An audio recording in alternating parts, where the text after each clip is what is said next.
Hello YouTube, Gunner South here. How are you? This is going to be my first video and it's going to be a review of a Para-USA P14-45 Expert in stainless, the 5-inch version. I decided to do this review because I had one of these on order. I knew I was having it. I ordered it offline. So I had never seen or held one of these before, but I was getting it at a phenomenal price. I could not refuse. I've always wanted the double stack 45, especially on the 1911 platform like this. And I didn't find a lot out here about this particular model. It is the Para P14-45 Expert in stainless, and this is what you get. This is how it arrives. It arrives in this hardcover case, Para on the front. Para's been with the Freedom Group since 2012. I believe it's rebranded from Para-Ordnance, so now it's Para-USA. Let me get the exact number here. This is the 766, and with an MSRP of $19.19. I got it for a little less than that, but this is what you get when you get the box. It shows up. It's a nice hardcover plastic case. It comes with 2 mags, both 14 round mags. So this is the 4, 7, 10, 12, and 14. I haven't shot it enough to know if these are accurate. I just load it till that I can see brass at the bottom. I'm pretty sure it is. And then I have gone ahead and purchased a 3rd magazine directly from Para. So I have a 3rd. You're not going to get a 3rd unless you order one. So yours would look something a bit like this. I have it comes with all the normal goodies that you get in a box. You get a lock, you get the instruction manual. I have the order form up here. I just went to a gun show. And you would have this. I ordered this extra. These are quite expensive, but if I'm going to ever shoot IDPA with this thing, I want to have 3 magazines. So first impressions when you pop open this box, it's a pretty good looking gun. I like the duotone black on stainless. I prefer stainless because I carry guns, and I think the stainless holds up a little better than blued. It's just sort of a thing I have. So right away, getting it up out of the box, I'll go ahead and show you here. It's empty. Everybody can see that.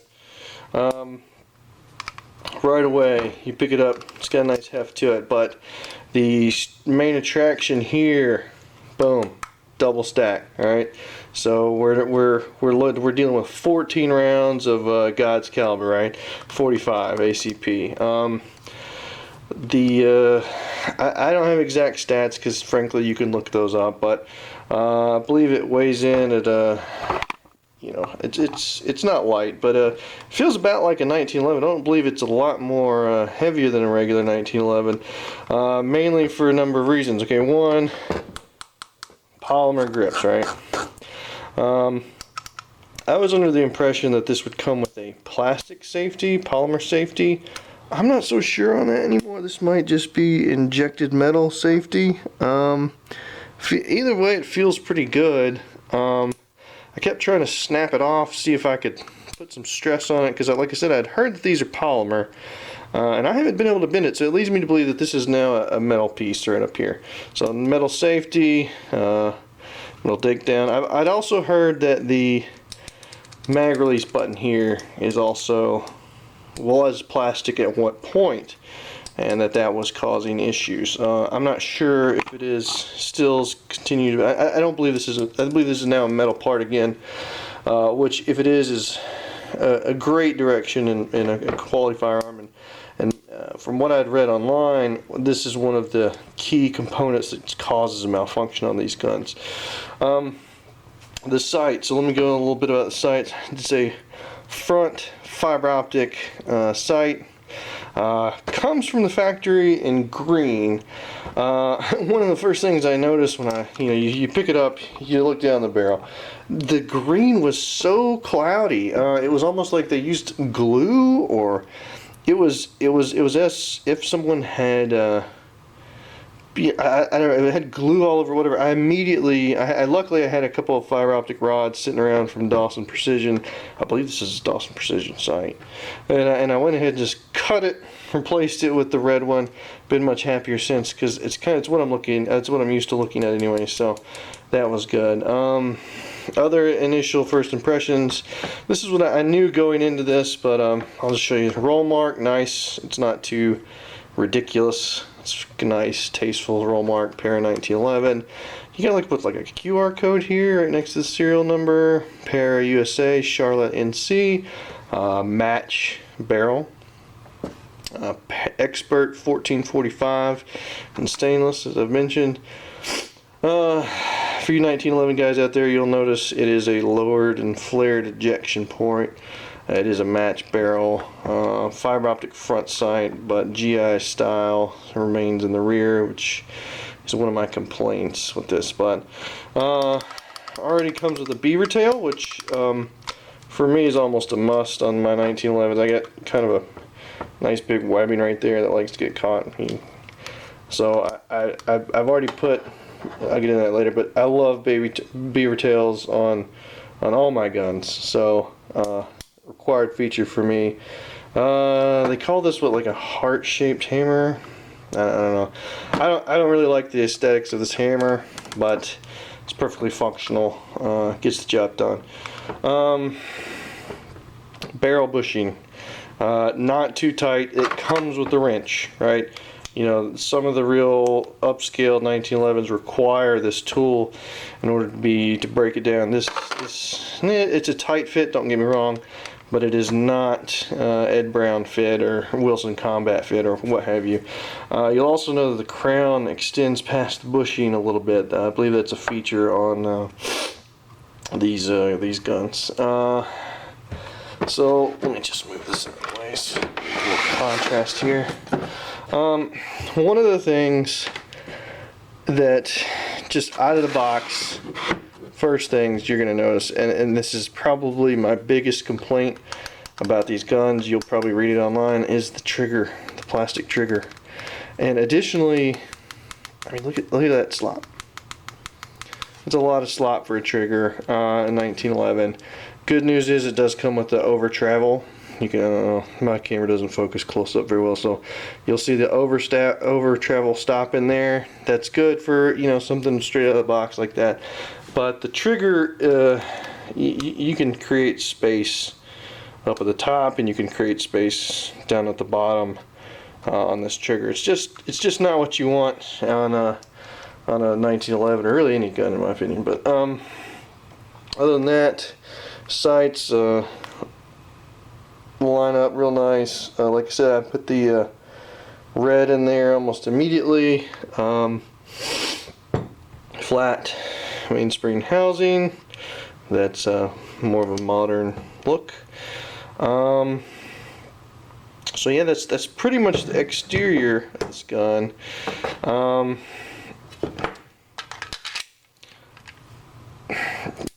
I wish it would. This is the cheap model, right? So this is their cheap version of the 14-45. There's a competition, I believe, that has the mag well. It's got the ambi safety, and it's got the Bomar style rear sight, and a couple other upgrades. But this is your standard model, and I knew what it was. I knew what I was getting into, but there's always room for upgrades. Let's do a little slide to frame fit. Got a little wiggle in it. I'm sure you can hear it there.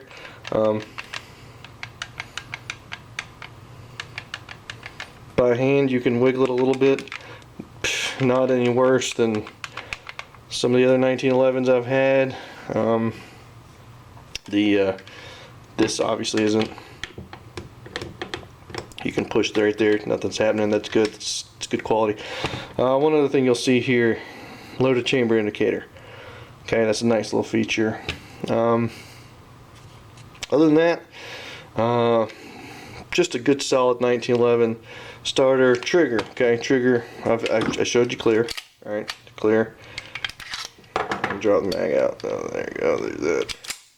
So trigger. Let's see. Started. I don't have trigger gauge, so I'm really kind of talking out of my ass here. But I would say, in comparison to some of the other guns I have, just as a rough estimate, probably started out at 5.5, 6 pounds.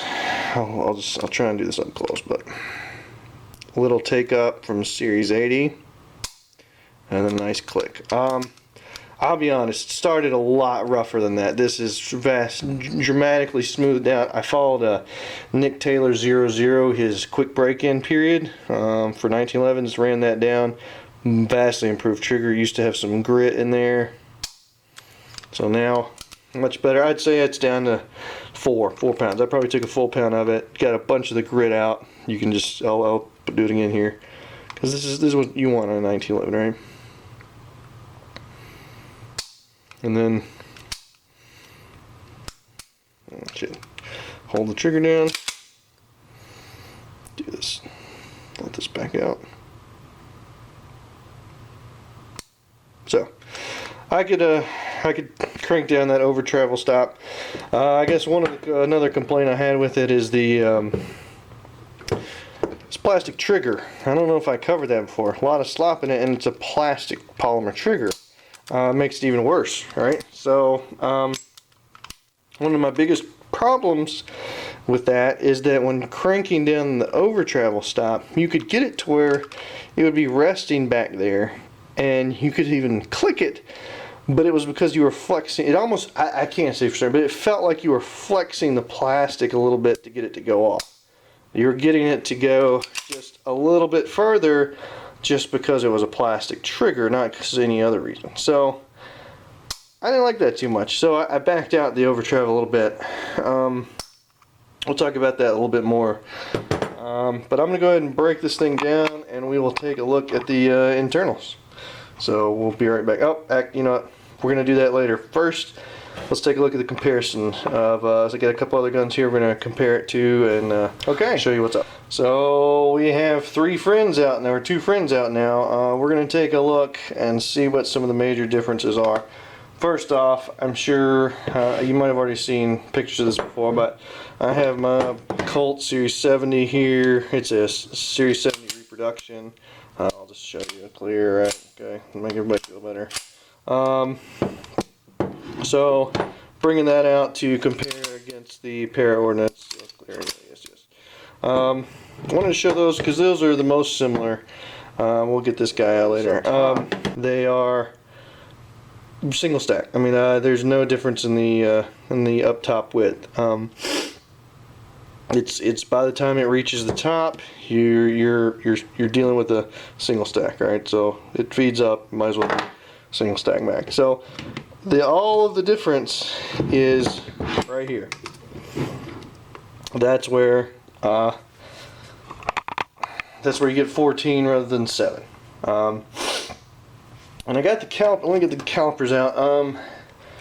I've read online, and I found it to be true, that when comparing the thickness between these two guns, we obviously have the Para and the Colt 1911 here, that the overall thickness between the two is very little, actually, at its widest point, and that is key phrase there. At its widest point, these are very similar. So why, even though these guns are, one's double stack, one's single stack, why is this thought to be much thinner than this one? Well, one, it's just, you can see it, right? The grips on the Para are just much thinner, and you can really feel it right there at the trigger, right? So right here is going to determine how this gun feels, for me at least. And you can really feel the difference when you're grabbing onto this thing, and it'll hit a different area on that hand, on a different knuckle almost. And that's where you'll really feel the difference versus the Colt. You can, and mine really needs to be undercut, but you'll feel it hit in a different place on your fingers, on your front fingers. So it's like these modern polymer guns, and that's why I have the CZ-P09 here. This is a double stack 9, holds 19, but you can see it's a closer comparison to the Para because the walls are really thin, and that's where you're getting you're staying off the grips. You're putting it all in the mag well. So 0.7. That's the interior. Here, let me get the interior. So the CZ's even that's why it can fit 19 because of the engineering there. But double stack, right? So, but it's the grips that makes all the difference. So if I measure at the widest point, my calipers are messing up. I think I need to change the batteries again. 1.3, right? 1.3, 9mm baby, right? 1.4 or 1.14. So it's the grips. It's just it stays wider longer versus the tapering of the of a true 1911 to where it gets very narrow towards the front. All right, obviously not going to be there. It's still going to be 1.1. So you've only shaved off 0.2 by the time you get to the front here versus nearly half up here. So right up front here, right all up at that mag safety is where you're going to feel it. And it's going to change your grip just a little bit, but it's certainly not unmanageable. So I think we'll go ahead and break it down and see what we can find on the inside. You've now field strip this bad boy. And there you have it. First things we'll notice here, not a full-length guide rod, right? We have the GI style as John Moses Brown intended. I don't like that, right? Series 70, what did I do? I did a drop in, all right? 20 bucks. I like it for aesthetic reasons. The competition upgraded air quotes upgraded version has the full-length guide rod. So you know, it seems like at least the community believes that the full-length guide rod is an upgrade. But one of the things that really struck me was the integrated feed ramp on the barrel already. So that is part of it. You know, all 1911s, or at least real 1911s, do not have an integrated feed ramp. They have a, let's see, you got space there. I don't know if you should be able to see that space where you have the feed ramp and then you have the barrel, and they are separate. Clearly not the case here, where it is one part. And it is one part, like something else I know and love. It's filthy because I just shot it. But there's the integrated feed ramp right there too. So it's one of the features of modern design, if you will, and it's probably likely very necessary when dealing with trying to feed with a double stack mag. Like, you know, that's one of the problems with 1911s is you're trying to get a big fat son bitch up in that barrel. And if it's not a full metal jacket, you can run into issues with failure to feed, nose diving, what have you. The lowered and flared ejection port is supposed to take care of a lot of the failure to eject issues that are inherent with the 1911 platform. So I think this is a great upgrade. It also, you know, just kind of makes taking the thing down a little easier when you're breaking it in and polishing the feed ramp. Is one place to do it, and that makes that easier. And then of course I'm just going to show you again the, excuse me, apologize for that, there is a chamber indicator gap right there for you to take a look, make sure that you're see whether it's loaded or not. I'm going to put this back together, and we're going to run down some other things like how does it work in a holster, etc. So, well, I spoke too soon. I'm not ready to put this thing back together. I was supposed to show you some of the internal things I found in here. Alright, first off, Series 80. Okay. See all that jazz right there, all these parts on this left side? Series 80. So, what does that mean? Well, if you ask anybody who really likes 1911s, it means the trigger's worse. It means you have ruined, according to some people, the trigger on a 1911. So basically, when you're pulling the trigger, you'll see it move a little bit. When you're pulling the trigger, it actually has to lift that arm up and push this plunger in. I don't know if you can see it before it'll fire. I believe it's a firing pin safety. Drop safety, but what it means is that when you're pulling the trigger, you get a little bit more take up, and you're lifting that arm when you're pulling the trigger. Some of the things you can't see in this video, and by the way, sorry this thing is filthy, but at least you know I do shoot what I own. One of the things you'll notice, and it's not readily apparent here, but there's issues with the finish under the grip. Okay, when they're spraying on, and this is like a matte finish, this is like a matte stainless, it's not shiny, you could polish it, but straight out of the box it's a matte stainless, which I like, don't get me wrong, but in doing so, when they sprayed this stuff on, it's actually thicker in places than other places. It's thicker under the grips. There's like there's a line right there that kind of falls right there that you can see where it was sprayed on a little heavier, like shh. So, you know, purely cosmetic, doesn't matter at all. Another thing I noticed, and this is how it came from the factory, you'll see a little bit of discoloration, is the best way to say it, right here on this seam where the finish wasn't applied evenly. Again, that's how it came. Purely cosmetic. This thing's going to be a beater. I don't care. So, but I thought it was less than desirable on an out-of-the-box gun. You'll see some of the other areas where the finish is a little uneven, but primarily under the grips, which that's great. Hide it under the grips, but I did take issue a little bit with, it's probably not going to show up on my camera, but there's a little bit of discoloration or a little bit unevenness of the finish right there. Not a big deal. Little bigger issue to me, you can already see where my safety is riding. Why am I getting it rubbing the finish? If this was fit perfectly, you wouldn't have a little rub there. So I mean, that's just tolerances issue, what have you, fitting issue, not great there. I don't know why it's already rubbing, but the safety has a positive on-off click, so that's good.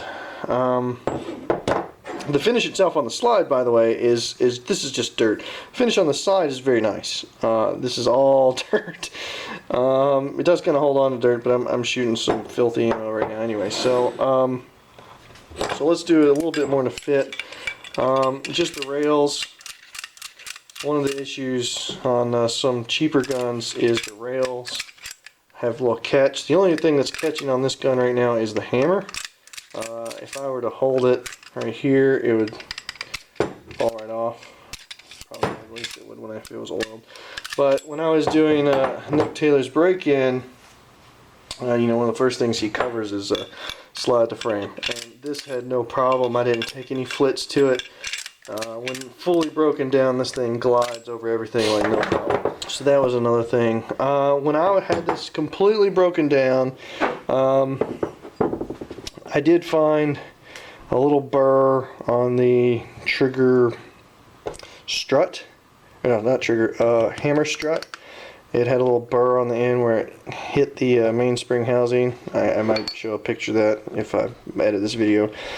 That I had to take off with the Dremel. That was, I think, primarily the grittiness I was getting in the trigger pull on this thing, because it was smoothed up great afterwards. I polished up all the components on the interior here, the disconnector, the sear, everything that needed to be polished, the trigger bar.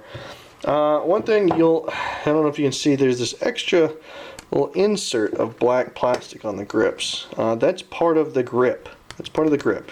And that will come off when you remove the grip. And that is keeping the trigger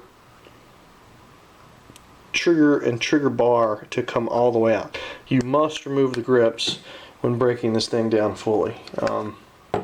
They must come off because that insert actually comes in and holds there. No real fitment. Oh, I almost forgot. So my only other real fit and finish issue here is, I don't know if you can see it, but there's a little edge right here on the interior of the frame that I have polished with a Dremel a little bit. Why would I polish that? Well, because I found even under just normal use, you know, slide use, it had already started to wear on the finish a little bit here. So going back and forth, either when being fired, what have you, I guess it was firing, or probably even dry fire, it would actually catch the frame, would impact the slide a little bit right here. Just enough to cause a little discoloration on the finish. I'm sure it would be more of an issue the more I fire it. So I went ahead and polished it. I think it's helped. Again, that really shouldn't be happening, but it is what it is, right? So I'm going to put this thing back together now. Hopefully I don't remember anything else I wanted to mention while I had it broken down, so I'll see you in a minute.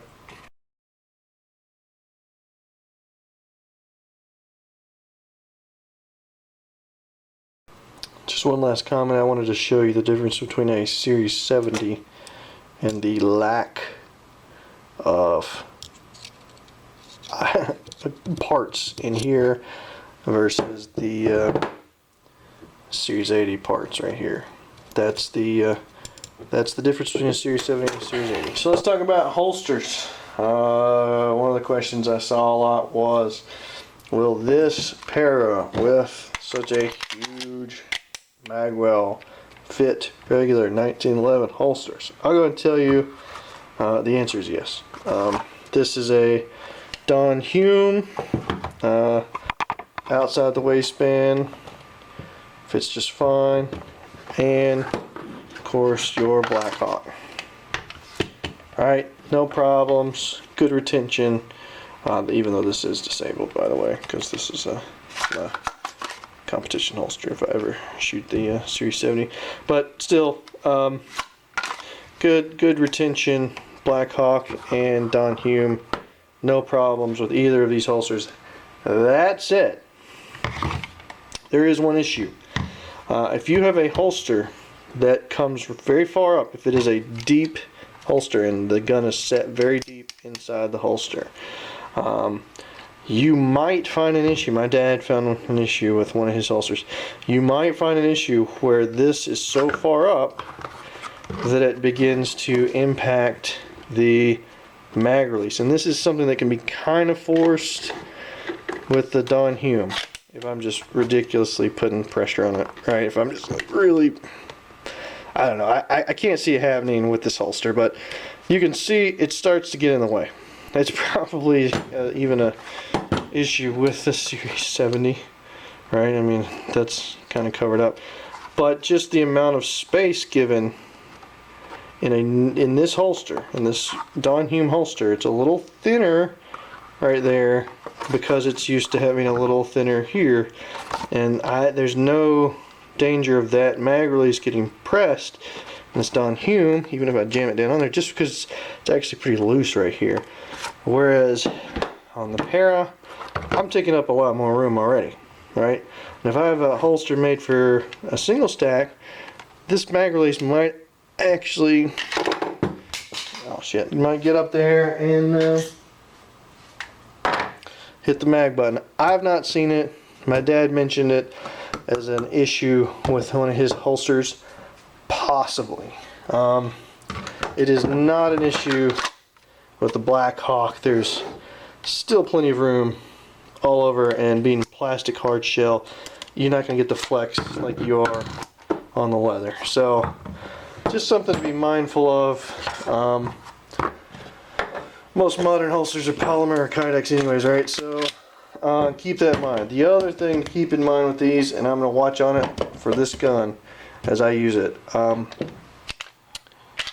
One of the issues I've seen with these guns, or heard about with these guns, and I've seen it when this thing is fully loaded to 14 and I'm hammering this in on a full mag, there's a little give, right? All guns have it. But I think back when they had the plastic mag releases or polymer, it would eventually wear that part out, and if you wear that part out, the mag starts sitting a little deeper or a little further out, and if you do that, if it starts causing some issues, you're going to find that it doesn't load the next round properly. So this now being a metal part, I believe, I'm not worried about it. I'm going to keep an eye on it, but with a metal mag release, it's going to keep that magazine locked in there at the appropriate place and will not wear out like a polymer one would. But keep that in mind when looking at older Paras. If it has that plastic mag release, you might want to replace it. Accuracy. I might just do a follow-up video for that, but I can tell you this thing is as accurate as I am. So this thing is I will not outshoot this gun. And I'm going to try and get it out there and bench it, but you know, I was getting, you know, inch groups at say 7 yards, completely freehand, and actually speed shooting. So this thing, if you do your job, it will do its job. It's got a match grade barrel. There shouldn't be any excuses on accuracy on these. Like I said, the bushing fit, not a lot of wiggle, good slide frame fit. This thing should do its part. As I shoot it more and as I reload for it more, I'll let you know. And it might even be tagged in on this video, depends on the length here. But don't worry about the accuracy of this thing. These things are accurate. So let's talk a little bit about reliability. Okay, I took this out first 50 rounds. 2 mags, right? Comes with 2. One of my 2 mags had 2 failures to feed. Now,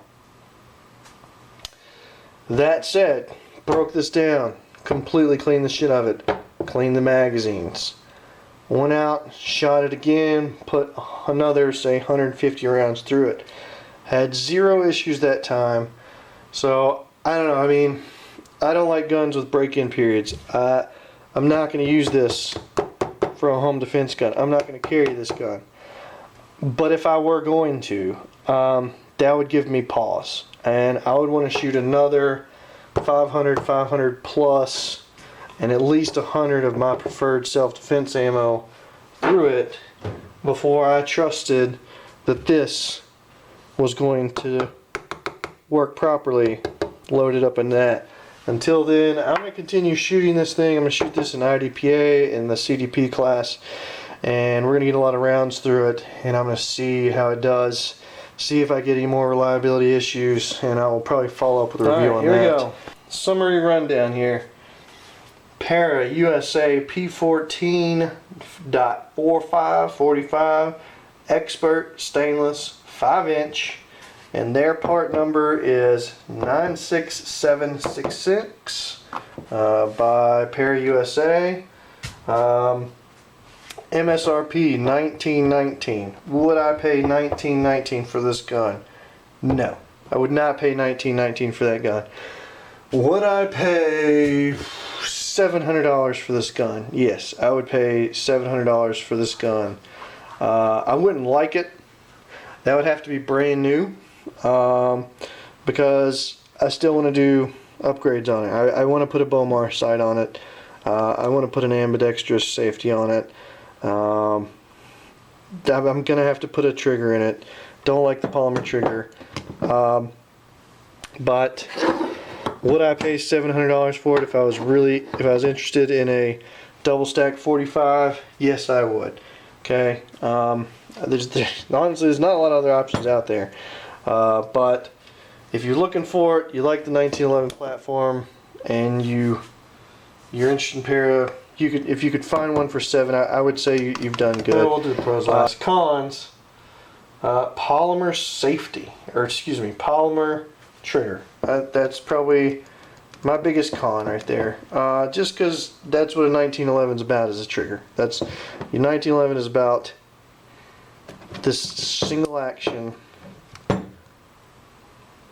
right there. That's what it's about. Other con, it's a Series 80, right? Who likes that? I mean, you're not going to make a real 1911 here. So if you're not going to make a real 1911, make it a Series 70.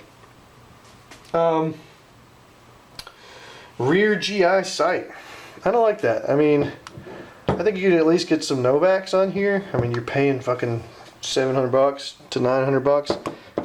Give me a damn decent rear sight, right? I mean, that's at least it's blacked out, right? Okay, so that is definite pro. You know, it's not 3-dot, it's blacked out. So to me, that means competition ready. But it'd be really nice if it had Novaks, just something a bit more modern. So the GI style, you know, at least it's easy to replace. I'm pretty sure that is at least a Novak cut. It's not a GI cut, but we'll see. I haven't looked into upgrade options too bad for that yet. And then the last con, which is more of a style issue than anything, single-sided safety, right? I like ambidextrous controls. My wife is a lefty, so I want her to be able to use it. The ugly. Well, we're doing these way out of order, but the ugly. So that was the bad. The ugly is the finish. Where you can see it, it's a little rougher up here. I mean, it might be completely by design, but to me, it just looks sloppy. Up here, there's a little bit more of a matte finish under the grips, and right here, I still don't know if you can see that. And then the fact that it was impacting the frame right here, just rubbing, just a little bit, rubbing right there. I think that's unacceptable.